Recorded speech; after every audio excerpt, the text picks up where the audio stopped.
Of course. That's Life down. and gods. Who can grant life except gods?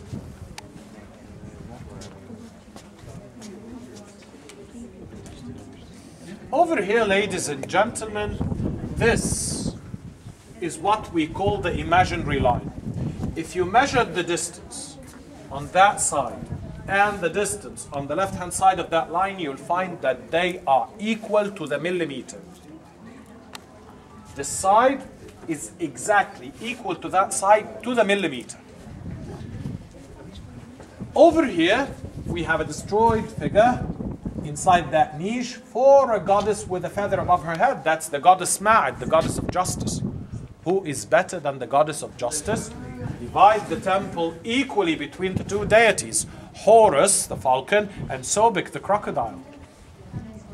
So the goddess of justice, she's the one who divides the temple between them, and that's to guarantee that each one gets an equal share. Actually, over here we have the two eyes and the two ears as a symbol for the ears and the eyes of the God who can hear and see the suffering of the sick people who used to wait in this corridor until their turn came to meet their doctor. On top we can see this God with the two wings. This is the god Shu, the god of the wind, surrounded by the four divine creatures, the lion, the falcon, the bull, and a human figure missing. These are representing the four winds of the four cardinal points.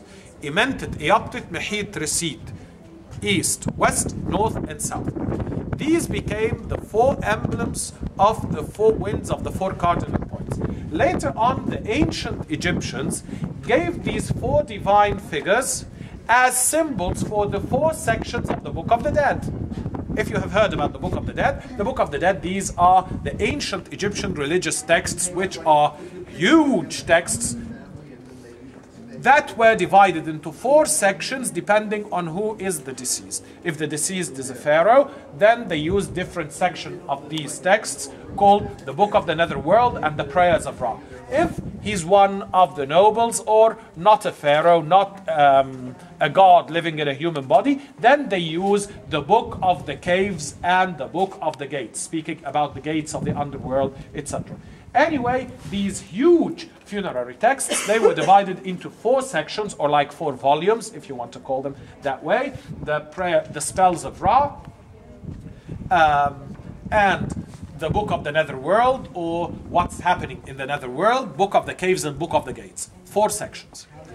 Each one of those sections, instead of writing this long title, the Book of the Caves, the Book of the Gates, the Prayers of Ra, they gave him one of these signs to make things easier, instead of writing long titles, to differentiate between every sector and the other. The amazing thing that the Department of Antiquities in 1963 was running an excavation in a village about 500 kilometers south of Cairo, a village called Bawit, where they had found a Christian, Coptic Christian church dating back to the 3rd century.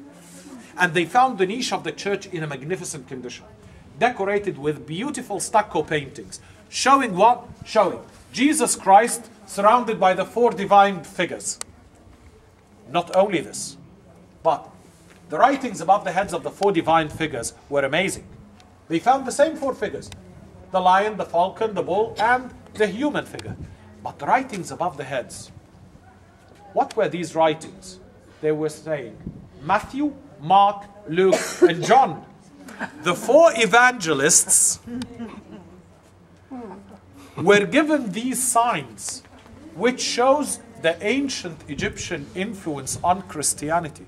Of course, for God's sake, those Christians did not come from Scotland. They came from Egypt. And that's what you cannot really erase their background heritage in just one go. No, it still exists by a way or another.